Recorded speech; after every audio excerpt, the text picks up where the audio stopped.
नमस्कार दोस्तों, आप लोगों के सामने आज 3 high quality mid cap stocks के बारे में डिस्कस करूंगा। मे भी शायद एक उसमें से स्मॉल कैप होगा। तीनों बहुत ही हाई क्वालिटी स्टॉक हैं। देखिए, ऐसा नहीं है कि सिर्फ 3 ही स्टॉक मार्केट में हैं, मार्केट में और भी बहुत स्टॉक हैं, लेकिन ये 3 स्टॉक वो स्टॉक है जिनमें प्राइस भी अभी ठीक ठीक मिल रहा है और क्वालिटी इनकी टॉप नॉच है, इसमें कोई भी डाउट नहीं है। तो चलिए शुरू करते हैं। सबसे पहला स्टॉक है आवास फाइनेंशियर्स।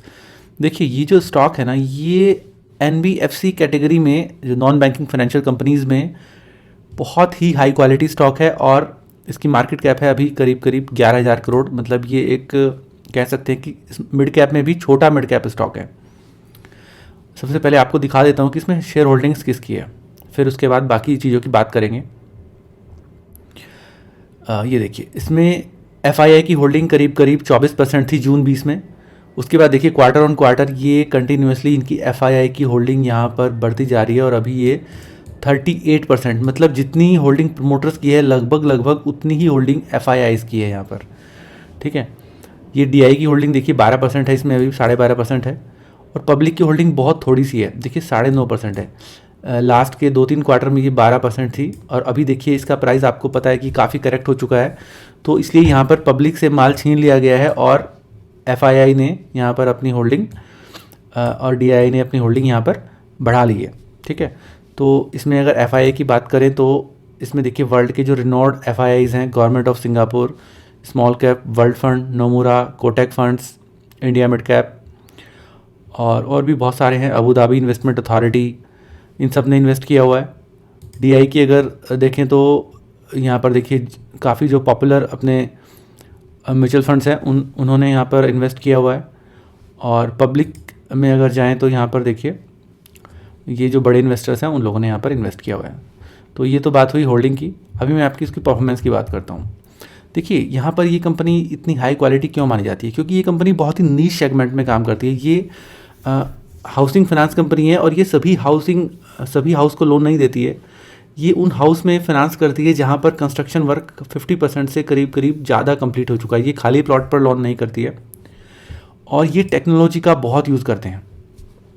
और जैसे कि कंस्ट्रक्शन की मॉनिटरिंग, उसकी लोकेशन, उस टाइप की चीज़ें ये टेक्नोलॉजी के थ्रू करते हैं। और इस कंपनी की जो रेटिंग है वो AA है।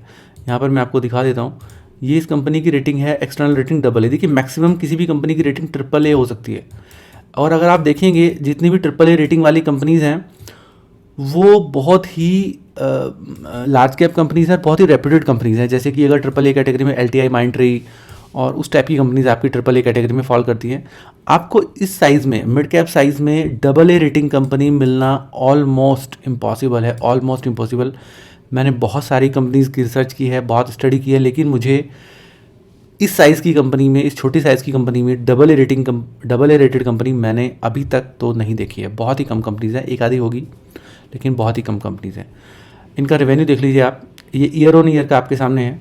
देखिए, 2013 से करीब यहाँ पर इन्होंने बिज़नेस स्टार्ट किया, 18 करोड़ का रेवेन्यू था और आज मार्च 23 में इनका 1600 करोड़ का रेवेन्यू है। इनकी देखिए पिछले 10 साल की जो ग्रोथ रेट है सेल्स की 57% है। मतलब 10 साल से ये 57% रेवेन्यू की ग्रोथ हर साल दे रहे हैं। 5 साल में इनकी ग्रोथ 27% का एवरेज आ रहा है, 3 साल में इनकी 21% है। जो ग्रोथ है इनकी बहुत ही इंप्रेसिव है, बहुत ज़्यादा इंप्रेसिव है। इनकी प्रॉफिट की ग्रोथ भी लगभग उसी टाइप से है। और देखिए, इसमें जो मेन बात है वो इसका प्राइस। इसका जो देखिए यहाँ पर जो लिस्टिंग हुई थी करीब करीब 800 रुपये के आसपास हुई थी। उसके बाद ये कोरोना से पहले प्राइस ये करीब करीब 2,000 रुपये चला गया था। कोरोना में थोड़ा डिप आया, 1,000 रुपये चला गया था। कोरोना के बाद ये प्राइस करीब 3,000 रुपये तक चला गया था। अभी घट के ये प्राइस फिर से ये 1,440 रुपये आ गया है। मतलब ये वहाँ पर आ गया है जहाँ से ये लिस्ट हुआ था और उसके बाद ये चलना शुरू किया था। मतलब 800 पे करीब लिस्ट हुआ था और उसके बाद ये जो प्राइस है अभी मई 19 का जो प्राइस है वो वापस फिर से यहाँ पर आ गया है।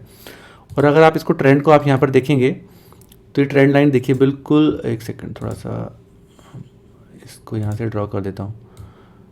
अगर आप यहाँ पर ये ट्रेंड लाइन देखें तो देखिए बिल्कुल क्लियर कट ये उस ट्रेंड लाइन के आसपास आ चुका है जो कि लॉन्ग टर्म ये ट्रेंड फॉलो कर रहा है। और देखिए, इसमें जो एक इम्पॉर्टेंट बात है वो है इसका PE रेशो। इसका जो PE रेशो है, इसको मैं डिलीट कर देता हूँ। देखिए, स्टार्टिंग में जब भी लिस्ट हुआ इसका PE रेशो 60 के आसपास चलता था, ये वाला जोन आप देखिए।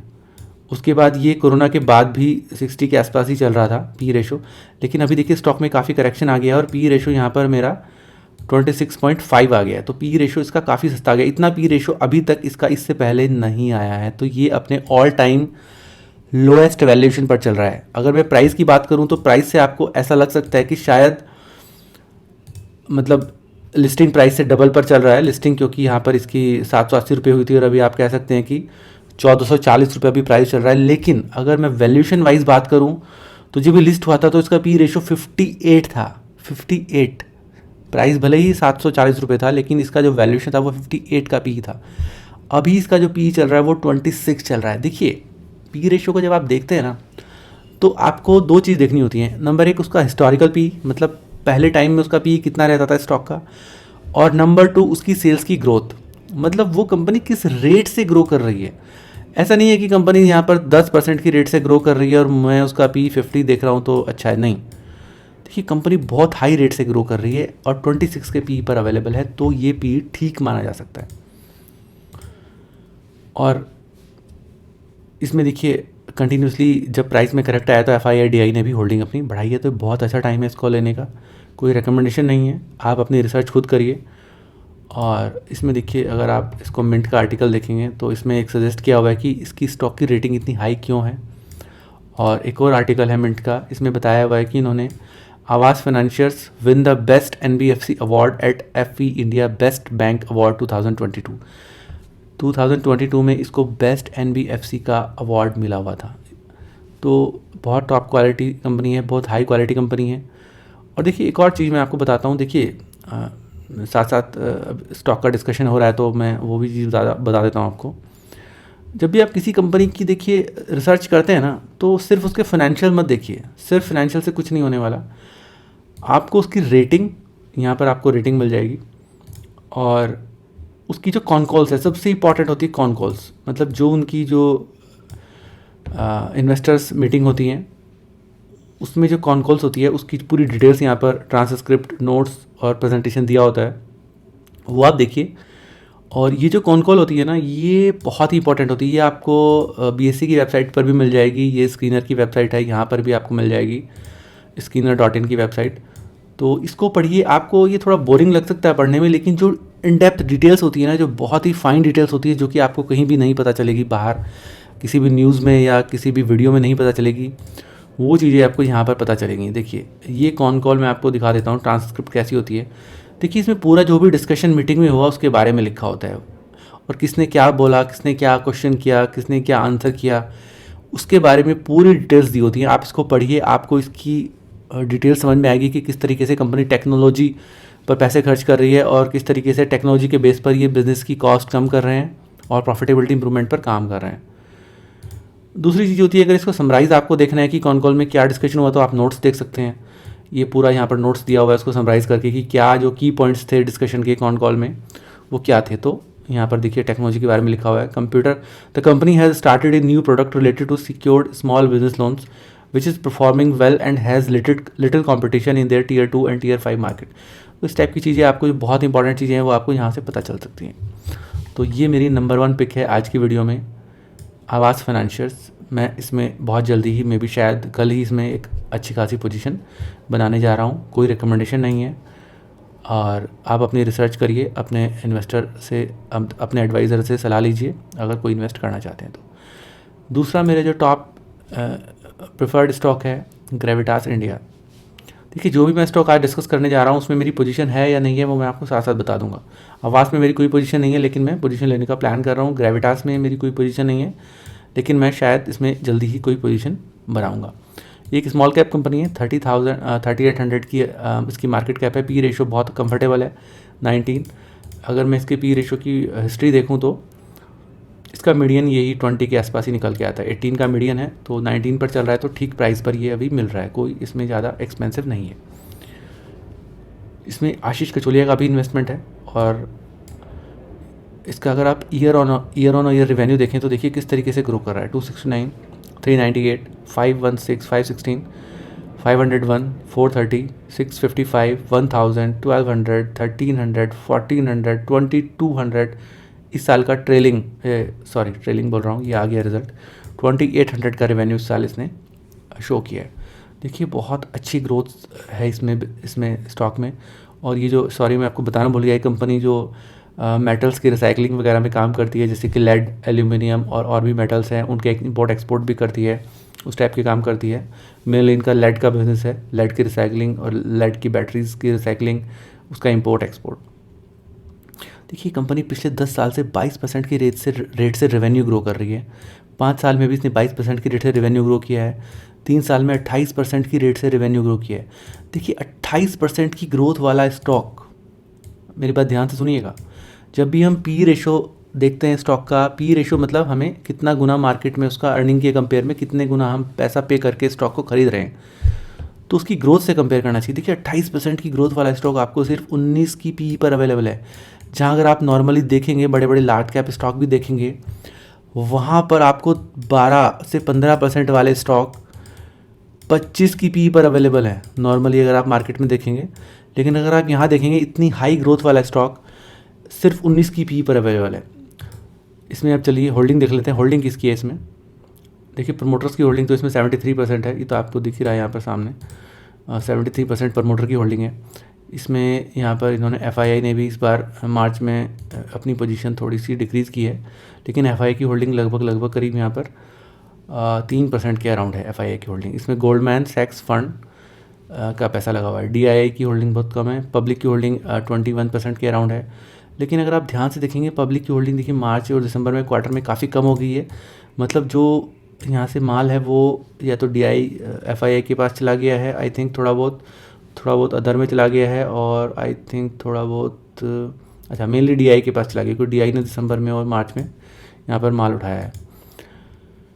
इसमें आशीष कचोलिया की भी आई थिंक होल्डिंग है, वो यहाँ पर शो नहीं कर रहा है, तो आई थिंक कम होल्डिंग है, तो वो यहाँ पर शायद शो नहीं करेगा आपको। अगर पब्लिक में देखें तो पब्लिक में शायद दिख जाए, नहीं शो हो रहा है, यहाँ पर नहीं हो रहा है, ठीक है।